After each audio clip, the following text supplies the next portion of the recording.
First இப்போ நம்ம பார்க்க போகிற தியரி என்ன அப்படின்னா, தாண்டைக்கினுடைய முயன்று தவறி கற்றல் கோட்பாடு. இந்த தாண்டைக்கினுடைய முயன்று தவறி கற்றல் கோட்பாடு பார்க்க முன்னாடி, இந்த தாண்டைக்கு எந்த ஊர், எந்த இயரை சார்ந்தவர் அப்படின்னா, இந்த எட்வர்ட் லீ தாண்டைக் அப்படிங்கிறவர் வந்து அமெரிக்கா உளவியல் அறிஞர், உளவியலாளர் தான் இவர்.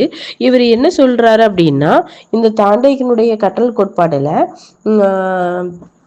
என்ன சொல்ல வர்றார் அப்படின்னா, புதிதாக ஒன்றை கற்றுக்கொள்கிறோம் அப்படின்னா நம்ம பல தடவை முயன்று பல தவறுகளை நம்ம புரிந்து அதற்கு பின்னு பயிற்சியின் காரணமாக தவறுகளின் எண்ணிக்கை குறைந்து இறுதியில் நம்ம தவறின்றி சரியாக கற்றுக்கொள்கிறோம் இல்லையா, இதை தான் இவர் சொல்ல வராரு.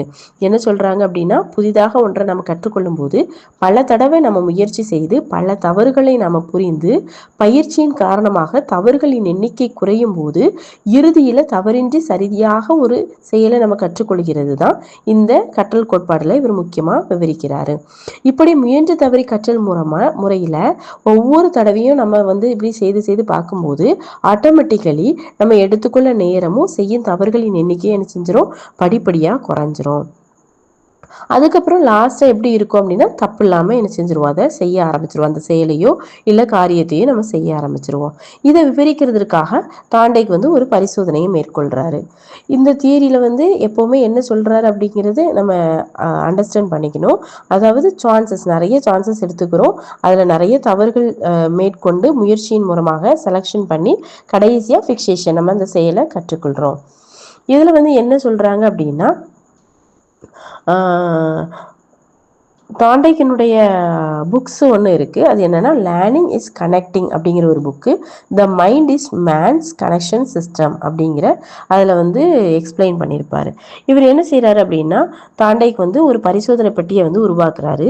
அந்த பரிசோதனை பெட்டி, அதாவது அந்த எக்ஸ்பிரிமெண்டல் பாக்ஸ் எப்படி இருக்குது அப்படின்னா, 3 சைடும் வந்து மரச்சட்டத்தாலும் முன்பக்கம் வந்து கம்பி கதவாலும் என்ன செய்கிறாரு, அவர் உருவாக்கிட்டு இவர் வந்து எக்ஸ்பிரிமெண்ட்டுக்காக எடுத்திருக்கிற அனிமல் பார்த்தீங்க அப்படின்னா ஒரு ரேட், அதாவது ஒரு பசியுள்ள ஒரு பூனையை வந்து அதை எடுக்கிறாரு.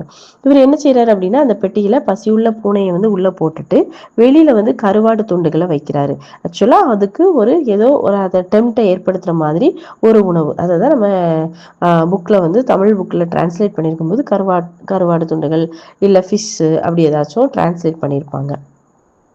இந்த பூனை என்ன செய்யும் அப்படின்னா, இந்த பசியுள்ள பூனைக்கு எது தூண்டலா இருக்கும் அப்படின்னா, நம்ம வச்சிருக்கிற உணவு, அதாவது இந்த நான் எடுத்த புக்ல உள்ள டிரான்ஸ்லேஷன்ல கருவாடு இருக்குது. இந்த தூண்டல் வந்து தான் அதுக்கு இம்பார்ட்டண்டா இருக்கும்.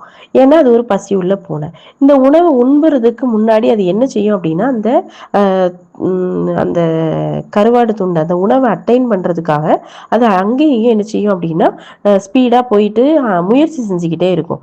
திடீர்னு ஒரு நேரம் பார்த்தா அது எதாச்சியாக என்ன செஞ்சிடும் அப்படின்னா, பூனையினுடைய வாலோ இல்லை ஏதோ ஒரு பகுதி வந்து என்ன செஞ்சிடும் அப்படின்னா, அந்த கொண்டியினுடைய அந்த நெம்புகோல் இருக்கு இல்லையா, அதனுடைய கதவு அது மேலே பட்டு அது என்ன செஞ்சிடும், ஆட்டோமேட்டிக்காக கதவு திறந்துடும்.